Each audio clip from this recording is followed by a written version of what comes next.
अथर्ववेद हिंदी में अथर्ववेद हिंदू धर्म के पवित्र 4 वेदों में से चौथे क्रम का वेद है। अथर्ववेद को ब्रह्मवेद भी कहा जाता है। इसमें देवताओं की स्तुति, चिकित्सा, विज्ञान और दर्शन के भी मंत्र हैं। जिस राजा के राज्य में अथर्ववेद का विद्वान रहता हो, उस राज्य में शांति स्थापना में लीन रहता है।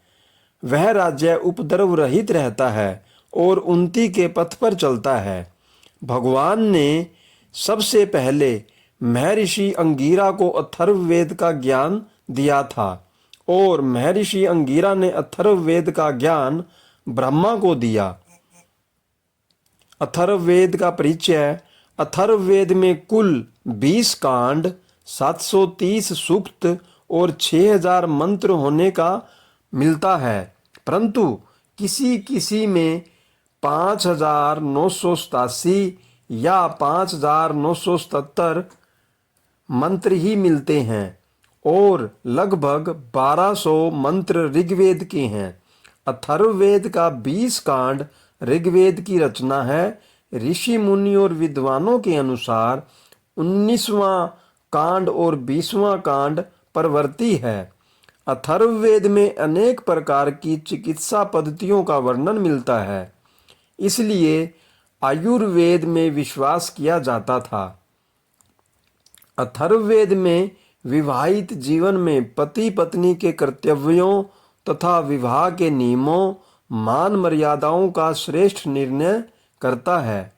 अथर्ववेद में ब्रह्म भक्ति के बहुत सारे मंत्र दिए गए हैं। अथर्ववेद के अधिक महत्व विषय ब्रह्म ज्ञान, औषधि प्रयोग, रोग निवारण, जंत्र तंत्र, टोना टोटका आदि। अथर्ववेद का रचना काल।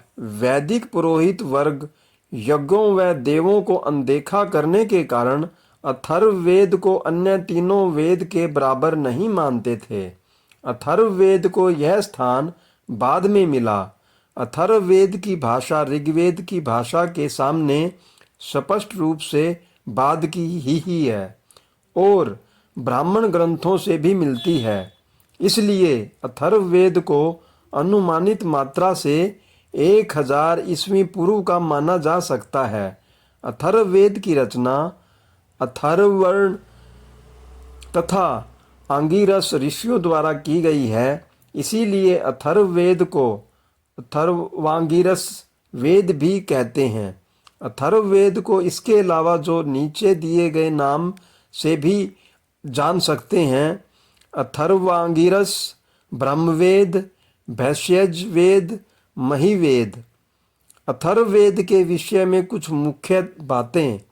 अथर्ववेद के बारे में ऐसा माना जाता है कि भाषा और स्वरूप के आधार पर अथर्ववेद की रचना तीनों वेदों के बाद में हुई है।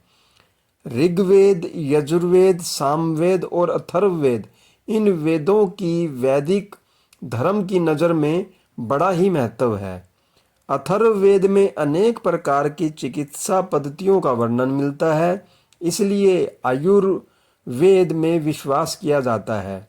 अथर्ववेद में विवाहित जीवन में पति पत्नी के कर्तव्यों तथा विवाह के नियमों, मान मर्यादाओं का श्रेष्ठ निर्णय करता है। अथर्ववेद में ब्रह्म भक्ति के बहुत सारे मंत्र दिए गए हैं, जिनको कि आज भी माना जाता है। अथर्ववेद की शाखाएं। अथर्ववेद में कुरु देश को समृद्ध होने की अच्छी व्याख्या मिलती है। अथर्ववेद में श्रेष्ठ विचारधारा और अधम विचारधाराओं का संयोग है। अथर्ववेद का उत्तर वैदिक काल में बहुत ही विशेष महत्व रहा है। इसी वेद से शांति और शक्तिवर्धक कर्मा का संपादन भी मिलता है। अथर्ववेद में सबसे ज़्यादा उल्लेख आयुर्वेद विज्ञान का ही मिलता है। इसके बाद जीवाणु विज्ञान तथा औषधियों आदि के विषय में जानकारी अथर्ववेद से ही प्राप्त होती है। सर्वप्रथम अथर्ववेद के भूमि सूक्त द्वारा राष्ट्रीय भावना का भली भांति ज्ञात हुआ था। इस वेद की 2 अन्य शाखाएं हैं, पिपलाद, शौनक। अथर्ववेद में कुल 20 कांड, 730 सूक्त और गद्य भाग है, जिनका व्याख्या निम्न प्रकार है। अथर्ववेद में पहले कांड से 7वें कांड तक तंत्र मंत्र संबंधित प्रार्थनाएं हैं। लंबी आयुष के लिए मंत्र, उपचार, श्राप, प्रेम मंत्र, प्रार्थना, घनिष्ठता, वेद अध्ययन में सफलता, पाप का प्रायश्चित आदि मंत्र दिए गए हैं। 8वें कांड से 12वें कांड में ब्रह्मांडीय सूक्त भी शामिल हैं, जो ऋग्वेद के सूक्तों को ही प्रवाहित रखते हैं, उपनिषदों के बहुत कठिन स्मरण की ओर ले जाते हैं। 13 कांड से 20वें कांड में ब्रह्मांडीय सिद्धांत, विवाह प्रथाएं, अंतिम संस्कार के मंत्र, वर्त्य का महिमा मंडन, अनुष्ठानिक मंत्र और अतिथि सत्कार के महत्व का वर्णन किया गया है। अथर्ववेद की विशेषताएं। अथर्ववेद में ऋग्वेद और सामवेद से भी मंत्र लिए गए हैं। अथर्ववेद मंत्र तंत्र संबंधित राक्षस, पिशाच आदि भयानक शक्तियों का महत्वपूर्ण विषय है। अथर्ववेद में ऋग्वेद के उच्च कोटि के देवताओं को भी स्थान प्राप्त है। अथर्ववेद में स्पष्ट है कि आर्यों में प्रकृति की पूजा का तिरस्कार किया गया था और प्रेत आत्माओं, तंत्र मंत्र में विश्वास किया जाने लगा था। इसीलिए अथर्ववेद का महत्व बढ़ जाता है। कृपया चैनल को सब्सक्राइब करें, लाइक करें, शेयर करें, ताकि हम इस तरह की और भी आपके लिए वीडियोस बनाते रहें।